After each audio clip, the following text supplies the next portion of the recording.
할렐루야. 하나님은 살아계십니다. 이곳에 계셔서 여러분을 만나시기를 원하시고 은혜 베풀기를 원하시는 걸 믿으시기 바랍니다.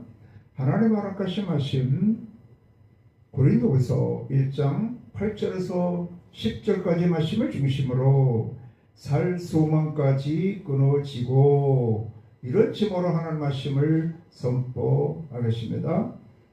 뭐가 끊어진다고요? 살 소망까지 끊어지고. 여러분, 지금까지 살아오면서 여러분이 당한 수많은 고난 중에서 가장 큰 환난은 무엇이라고 생각하시나요? 우리가 이 땅에 살아가는데 끝없이 수많은 문제, 수많은 고난을 당하죠. 근데 그 문제, 그 고난 중에서 가장 큰 환난, 가장 큰 절망, 가장 큰 두려움은 뭐예요?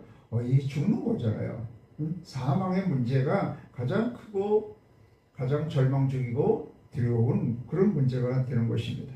그러면 우리가 이 땅에 살아갈 때 어떻게 하면 이 수많은 문제와 고난, 특별히 이 사망의 문제를 뛰어넘어서 승리와 복된 삶을 살 수 있을까요? 오늘 본문 말씀은 사도 바울이 이제 하나님의 사명을 감당하는데도 불구하고 수많은 환난과 문제를 당할 뿐만 아니라 오늘 본문 말씀에서는 그 중에서도 이 죽음의 문제, 사망 문제 가운데에 봉착, 그 사망 앞에 서서 절망하는 그런 모습이 나옵니다. 그런데 절망에서 끝나는 것이 아니라 사도 바울은 이 고난, 환난, 특별히 사망 앞에서도 그것을 승리해서 나중에 고린도전서 15장 55절에 보면 사망아 너 이기는 곳이 어딨느냐, 사망아 너희 쏘는 곳이 어딨느냐 하면서 사망을 대하여서 담대히 외칠 수가 있었습니다. 그래서 자기만 그런 수많은 문제를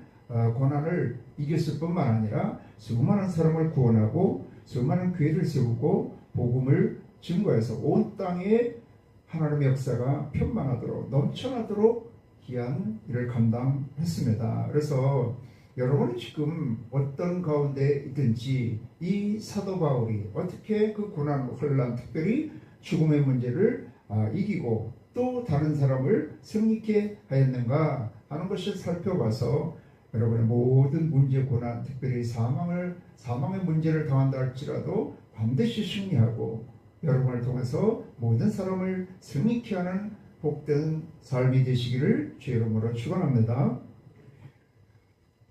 이 사도 바울이 지금 어떤 일을 당하고 있다고요? 형제들아 우리가 아시아에서 당한 환난을 너희가 모르기를 원치 않으니, 환난을 당하고 있어요. 근데 심히 급대로 심한 고난을 당하여 어떻게 살 소망까지 끊어두고 수많은 환난과 고난을 당해야 했는데 이제는 심히로 자기 힘으로 감당할 수가 없는 한계를 뛰어넘는 그런 고난이 온 거예요. 그래서 이제는 살 소망까지 끊어져서 이제 그 앞에는 뭐밖에 없다고요? 죽을 일밖에 없는 거예요. 근데 자기가 생각하기도 그런데 이제 영적으로도 봐도 우리는 우리 자신이 사형 선고를 받은 줄로 알았다. 사형은 누구한테 받는 거예요? 하나님이 모든 생사화복을 주관하고 계시기 때문에 하나님이 이같이 우리에게 이 사도 바울과 그 동역자들에게 사형 선고를 내린 것으로 알았다는 거죠.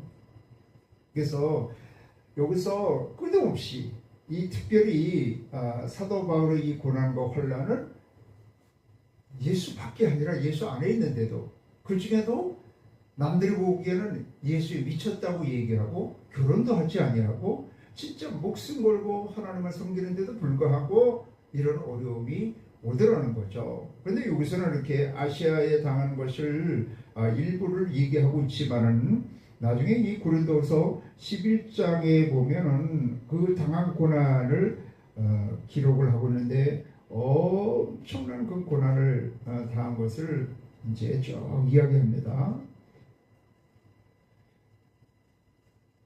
22절부터 볼까요?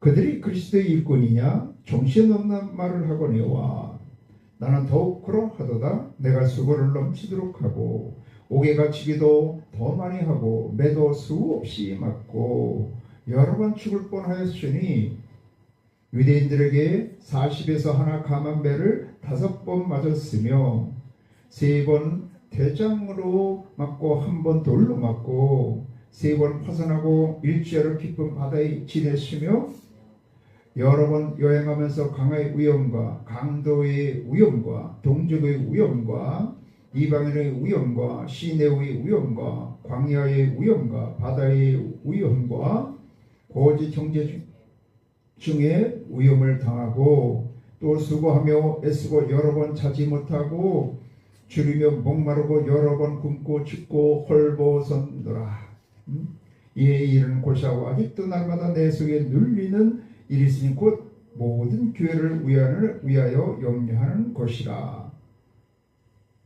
이 지금 당한 고난은 아니 하나님을 섬기고 하나님 뜻대로 그 사명 감당하는데 이 말할 수 없는 그 위험을 당하고 고난을 당하고 배부르고 그냥 태정을 40의 감한매를 5번을 맞았으니까 원래 40번을 이렇게 치면 거의 죽는다고 그래요. 그래서 40에서 한 대를 감해서 이렇게 태정을 치는 겁니다. 그러니까 죽을 고비를 수없이 넘긴 거죠.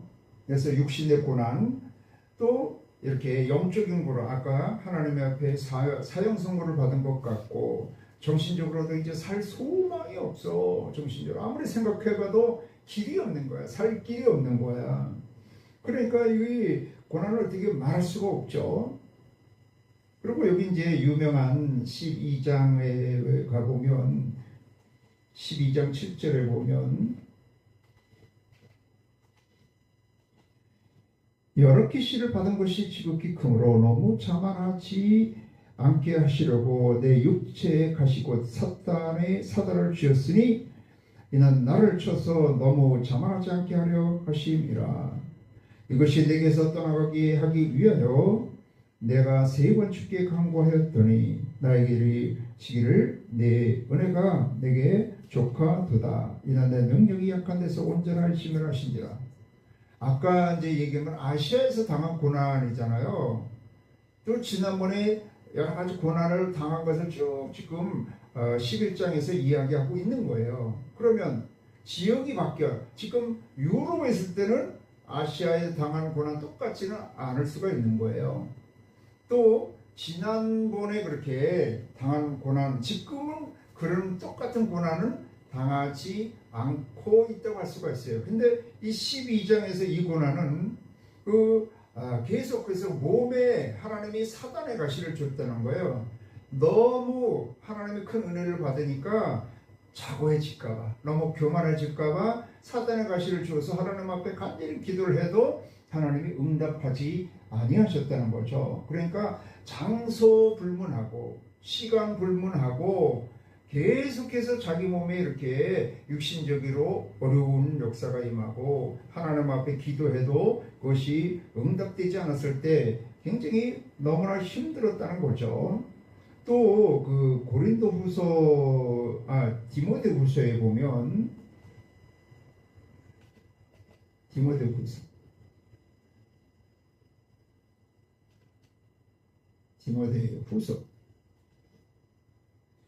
디모데후서 4장 16절에 보면 이게 마지막에 끝내 이제 로마 감옥에서 어려움을 당하잖아요. 그러니까 입을 못 뜯고 책 한 권도 없는 그런 상황. 그것뿐만 아니라 여기 보면 디모데후서는 이제 마지막이에요. 인생의 마지막. 내가 처음 변명할 때 나와 함께한 자가 하나도 없고 다 나를 버렸으나 그들에게 허물을 돌리지 않기를 원하노라.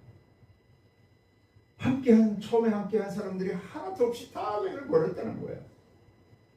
이거는 관계가 파괴된 거거든요. 그래서 영적으로 어려움을 당하고 정신적으로도 소망이 없어. 아무리 생각해봐도 살 길이 없는 거야.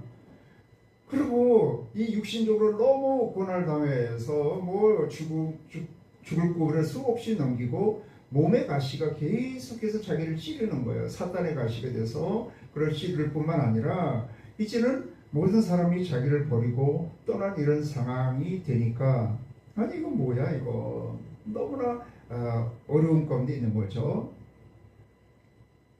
진짜 이 정도가 되면 어떻게 되겠어요? 아니 하나님을 섬기고 하나님의 부르신 뜻 그 사명을 감당하는데 도대체 왜 이렇게 끊임없이 전방위적으로 총체적으로 이런 고난이 오는가, 또 계속 오는가, 내 몸은 왜 계속 이러는가, 뭐 이런 절망감에 빠질 수가 있을 것입니다. 그런데 어떻게 하면 이런 고난을 이길 수 있나?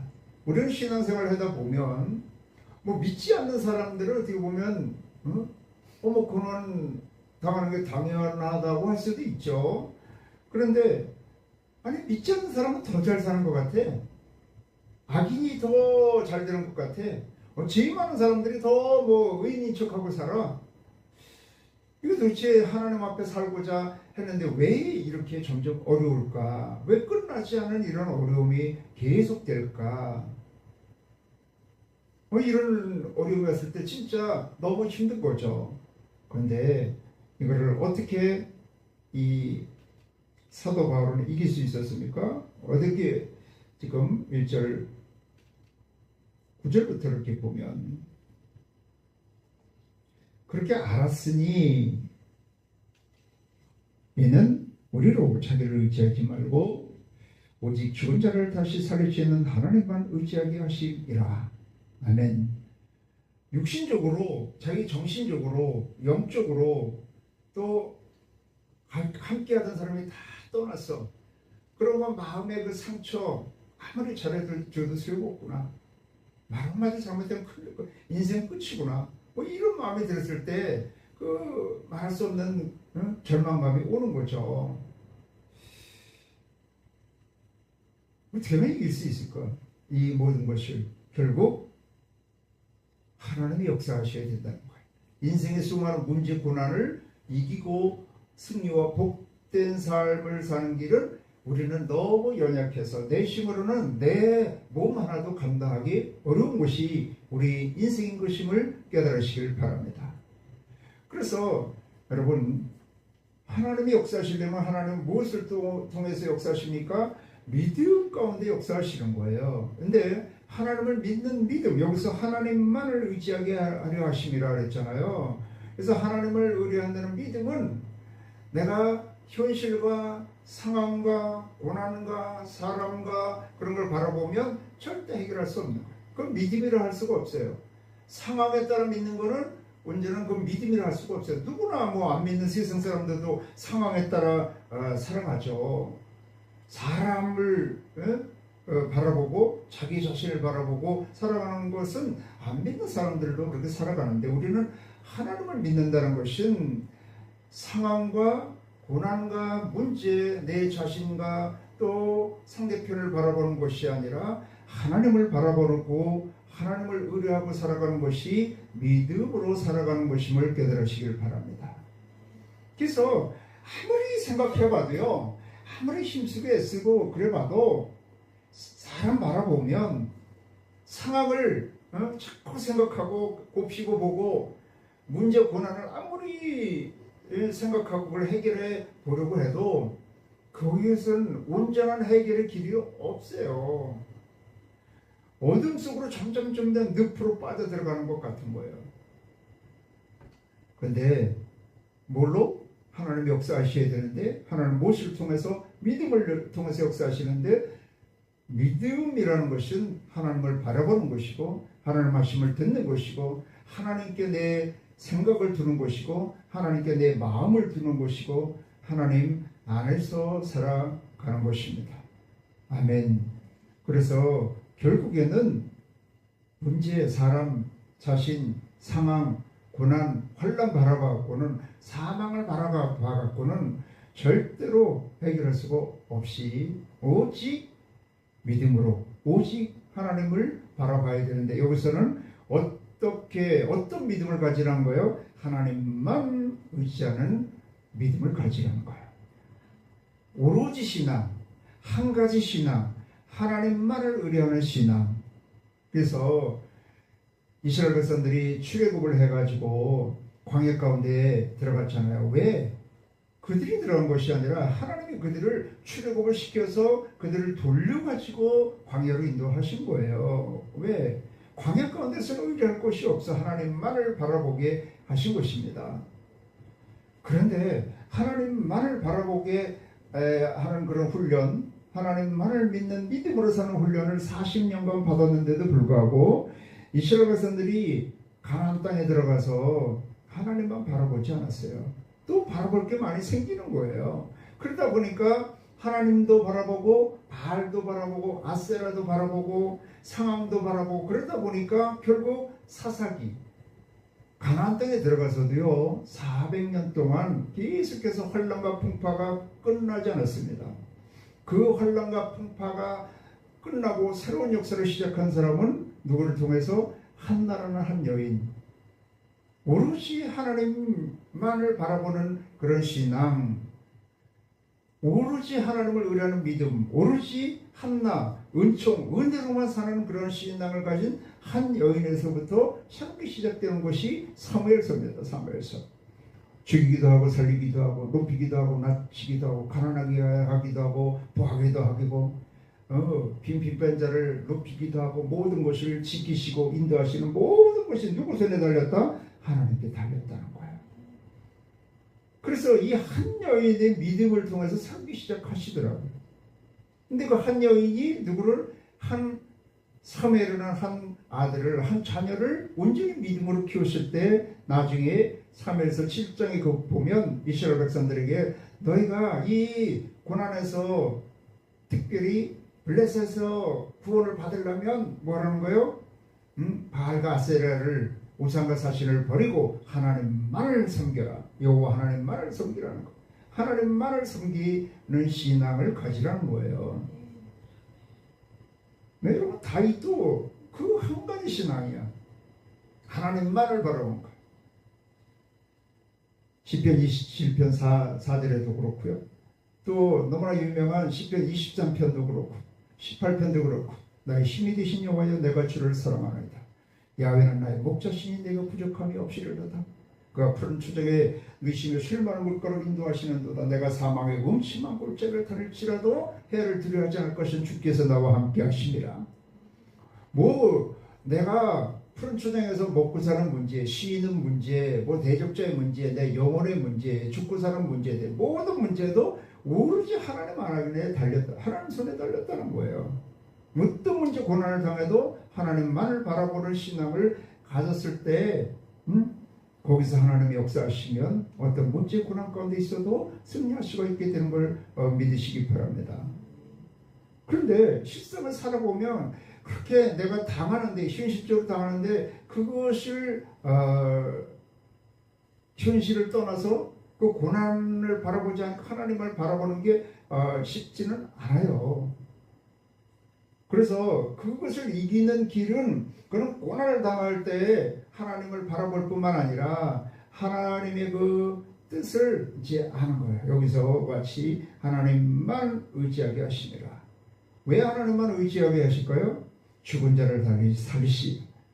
죽은 것 같은데 다시 나를 살리게 하기 위해서 하나님께서 하나님만을 의지하게 하신다는 거예요. 그래서 요거를 팩트, 사실과 진리가 다른 거예요. 그래서 그 예레미야서 보면 이것도 이제 유명한 말이죠. 예레미야 29장 11절. 이것도 아주 너무 유명한 말입니다.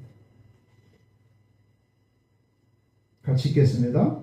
너희 여호와의 말씀이니라. 너희를 향한 나의 생각은 내가 아나니 평안이요 재앙이 아니니라. 너희에게 미래와 희망을 주는 것이니라. 아멘. 아니 지금 팩트 사실은 뭐냐면 이스라엘 백성들이 망하는 거야. 바벨론에 완전히 망해서 그냥 떴다 놨다는 사람은 다 죽고 환난과 기근을 통해서 다 또 굶어 죽고 병들어 죽고 결국 조금 그래도 쓸만한 자녀들을 다음 세대를 포로로 끌고 가는 거예요. 그러면 현실은 사실은 재앙이야, 혼란이야, 풍파야. 아니 나라가 망해서 다 죽는 것보다 다 이상가족 되는 것보다 더 큰 혼란이 어디 있겠어요. 특별히 이스라엘 백성들이 가나안 땅에서 하나님의 약속한 땅에서 살고 하나님을 섬긴다고 제사를 지내고 절기를 지키고 안식일을 지키고 그랬는데 나라가 망하는데 이거보다 더 큰 혼란이 어디 있겠습니까? 그런데 그 사실은 그런데 진리, 하나님의 뜻, 하나님의 선하신 것은 그들에게 재앙을 주려고 그러는 것이 아니라 그를 통해서 철저히 망해서 그 죽고 살고 모든 흥하고 쇠하는 모든 것이 누구에게 달렸다? 하나님께 달렸다는 것을 깨닫고 하나님만을 의뢰하게 하시는 과정이라는 거예요. 그래서 이를 통해서 결국은 사실, 팩트를 보면 혼란인데 망하는 건데 진리, 하나님의 뜻을 보면 하나님을 바라보면 그게 소망이고 축복이 된다는 것입니다. 그래서 우리가 예수 잘 믿는데 고난이 온다는 거예요. 하나님의 뜻 사명을 감당하는데도 고난이 오는 거예요. 그럴 때 우리는 어떻게 해야 된다고요? 하나님만을 바라보는데 하나님의 뜻을 아는 거예요. 이를 통해서 철저히 나에게 뭐하게 승리케 하시려고 그러는 거예요. 근데 어떻게 승리하게 하시기를 원한다? 부활 승리하기를 원하신다는 거예요. 근데 부활하려면 어떻게 해야 된다고요? 죽어야 되는 거예요. 죽어야. 그래서 진짜 부활신앙을 통해서 진정한 승리와 복된 삶을 살고 자기만 잘 될 뿐만 아니라 남을 잘 되게 하기 위해서 여기 4절에 보면 그 위로의 하나님께서 환난 중에서 우리를 위로하고 그 위로로서 환난 중에 있는 사람들을 위로하게 하시려고 한다는 거예요. 그래서 예수를 믿어도 환난을 당하는 것은 하나님만을, 어떤 하나님? 모든 죽은 자를 살리시는 하나님만을 부활의 신앙을 갖게 해가지고 승리하는 삶, 복된 삶을 살게 하기 위한 것이고 또 자기뿐만 아니라 남을 도와주는 삶을 살게 하기를 원하신다는 거예요. 이것이 이제 하나님 뜻이에요. 이게 원래 진리야, 진리. 그러니까 예수님, 우리가 겉만 보면 예수님 같이 실패하신 분은 어디 있어요? 모든 자로부터 버림을 당하고 조롱과 멸시를 당하고 침뱉음을 당하고 가시면류관을 쓰고 채찍을 맞고 손과 발에 또 옆구리에 청을 상하여서 물과 피를 다 쏟으시는 철저히 망한 끝난 그런 인생이잖아요. 그런데 그것이 진리였어. 하나님의 뜻이었어. 예수님이 그 십자가의 고난을 당한 것은 우리가 당할 고난을 다 대속하기 위해서 그 십자가의 길을 가시고 십자가에서 모든 죄를, 우리의 죄와 허물을 담당하시고 대속 제물이 되셔서 장사질환바 되었다가 하나님의 그 모든 것을 제물을, 대속 제물을 받으심으로 이제는 모든 죄를 다 사하여 주셨어. 그래서 의롭다 하셨기 때문에 다시 부활하셔서 진정한 승리자, 온전한 승리자, 영원한 승리자가 되게 하시고 우리의 구주와 구세주와 주인이 되게 하신 걸 믿으시길 바랍니다. 그래서 우리는 자꾸 겉만 보고 그러시면 안 돼. 물론 환난을 당했을 때 내가 하나님 앞에 잘못된 것이 있는가 보고 잘못된 것이 있으면 얼른 회개하고 돌이키면 돼요. 근데 잘못이 없고 하나님을 잘 섬기고 사명 감당하는데도 이런 어려움이 있을 수도 있다는 거예요. 근데 그거는 뭐라고요? 하나님만을 의뢰하고 진정한 승리와 복된 삶을 살게 하시고 내 이 고난을 통해서 고난당하는 사람을 또 위로하게 하고 나와 같은 처지를 당한 사람들을 더 돕는 구원 사역을, 복음 사역을 감당케 하기 위해서 이 일을 다하게 하시는구나. 그렇게 깨달으면 뭐예요? 이제 감사하고 그 일을 감당을 해야 되겠죠. 근데 여러분, 이게 죽는 게 쉽지가 않은 거예요. 이게 죽는 게 가장 힘든 게 진짜 예수 믿는다는 것은 아까 얘기로 내 자신과 환경과 문제 바라보는 것이 아니라 예수님을 바라보고 예수님 안에서 생각하고 꿈꾸고 말하고 행하는 건데 그 예수님을 바라보고 저거 하려면 내가 죽어야 돼. 내가 예수를 믿는다는 것은 나는 죽고 예수 그리스도가 살아야 되는데 이게 안 죽는다는 거야. 안 죽는다. 죽는 길은 딱 두 개밖에 없어요. 내가 의뢰할 게 아무것도 없는 거예요. 인간적으로 세상적으로 바라볼 게 아무것도 없는 거예요. 그때야 하나님을 바라보게 돼 있어요. 그래서 하나님이 이스라엘 백성들을 광야로 내모시기도 하고 이 사도 바울과 같은 사람들도 이 고난을 당하게 하시더라는 거죠. 또 사도 바울에게 은혜도 주시지만은 자고하지 않게 스스로 높아지지 않게 하시려고 사단의 가시, 이 육체의 가시를 줘서 계속해서 꼼짝 못하게 하신다는 거죠. 또 한 가지는 이런 고난을 통해서 우리가 죽는 것이고, 또 한 가지는 여러분 예수님의 제자들이 제자훈련 3년 반 동안 받았어도 안 죽었습니다. 두려워했습니다. 그런데 오직 기도에 힘쓰고 성령 충만함을 받았을 때 성령의 능력으로만 자기 육신을 타고 오는 죄를 이길 수가 있었던 걸 믿으시기 바랍니다. 그래서 로마서 8장 1절에서 3절 뭐라고요? 성령의 본만이 우리를 살리게 하고 육신의 죄를 다스리고 내 마음과 생각을 다스리고 하나님의 역사가 하나님을 위하는 믿음으로 살게 하시는 걸 믿으시기 바랍니다. 그래서 다른 길은 없어. 다른 길. 물론 조금 더 죽음에 대한 생각을 조금 더 깊이 들어가면 죽어도 예수 그리스도 안에서 죽는 것과 예수 그리스도 밖에서 죽는 것은 또 천지 차이라는 걸 알아야 돼요. 예수 그리스도 안에서 죽으면 뭐라고요? 우리는 부활이야. 영생으로 선한 일을 행한 자가 영생의 부활로 온다고 요한복음 5장 29절에 말씀한 것처럼 우리가 예수 안에서 죽으면 우리가 영생의 부활로 천국의 복을 받는 것으로 다시 이렇게 부활하는 것이고, 예수 밖에서 죽으면 예수 밖에 있는 사람들도 예수님이 재림하면 부활합니다. 그런데 영원한 심판으로 부활을 하게 되는 것입니다. 그래서 내가 이 고난을 당할 때 고난에서 끝나면 인생이 진짜 실패 인생이 될 수 있지만 이 고난 가운데 철저히 나는 죽고 하나님만을 의뢰하라고 하시는구나. 세상 누구도 내 자신도 우리 부모도 형제도 남편이나 아내나 자녀나 세상 돈이나 권세 그 무엇도 아니고 오직 하나님만을 의뢰하게 하시는구나. 어떤 하나님? 모든 지혜를 십자가에서 대속해 주시고 부활 승리하신 우리 구원자 되신 예수님만을 의뢰하라고 하시는구나. 이걸 깨닫고 그 하나님을 바라보고 나가면 이같이 어떤 어려움을 당해도, 여러분 사망을 이겼는데 뭐가 두렵겠어요? 응? 죽음의 문제를 해결받았는데 어떤 문제가 해결이 안 되겠어요?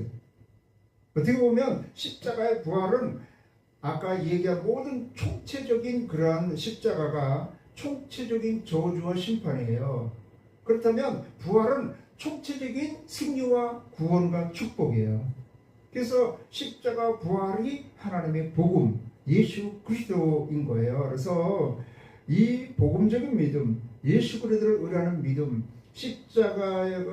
예수 그리스도의 십자가가 나의 모든 문제를 해결해 주신 것을 믿는다는 것은 내가 그 안에서 죽는다는 것이고, 내가 죽었다는 것은 나의 모든 것이 십자가에서 지와 허물도 가난도 저주도 약함도 질병도 모든 두려움도 모든 염려 근심 걱정도 다 거기서 끝난 거야.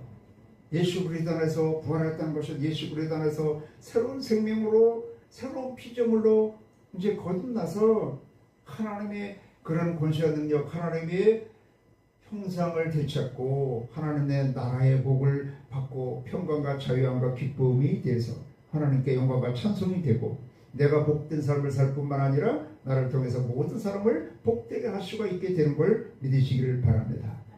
그래서 여기서 사도 바울이 하나님의 사명을 감당하는데도 이런 어려움을 당했는데 그를 통해서 뭐를 발견했다고요? 하나님의 뜻을 발견했다는 거예요. 아, 하나님만을 의뢰하라고 하시는구나. 하나님만을 의뢰하는데 어떤 하나님? 십자가에서 죽으시고 부활하심으로 우리의 모든 문제가 끝나고 모든 두려움이 환난과 풍파가 끝나고 진정한 승리와 복된 삶을 살게 하시는 하나님만을 의뢰하게 하시는구나. 아, 이를 통해서 내가 승리할 뿐만 아니라 나를 통해서 다른 사람을 돕게 하시는구나 하는 걸 깨닫고 모든 어려움을 이겨나간 걸 믿으시길 바랍니다. 그래서 사도 바울과 같이 우리도 때로는 크고 작은 문제 고난을 당할 수가 있습니다. 특별히 교회 다니고 열심히 기도하는데도 불구하고 누구보다도 열심히 하나님을 섬기는데도 불구하고 어려움, 환난, 풍파를 당할 수가 있는데 그럴 때 환난, 풍파, 사람, 자신, 문제를 바라보는 것이 아니라 이 십자가에서 모든 문제를 다 대속해 주시고 부활 승리하신 예수 그리스도를 바라보고 그 예수 그리스도를 의뢰함으로 예수 그리스도만 믿는 믿음을 가짐으로 예수 승리 내 승리, 예수 축복 내 축복되는 여러분이 되시기를 주 이름으로 축원합니다. 기도하겠습니다.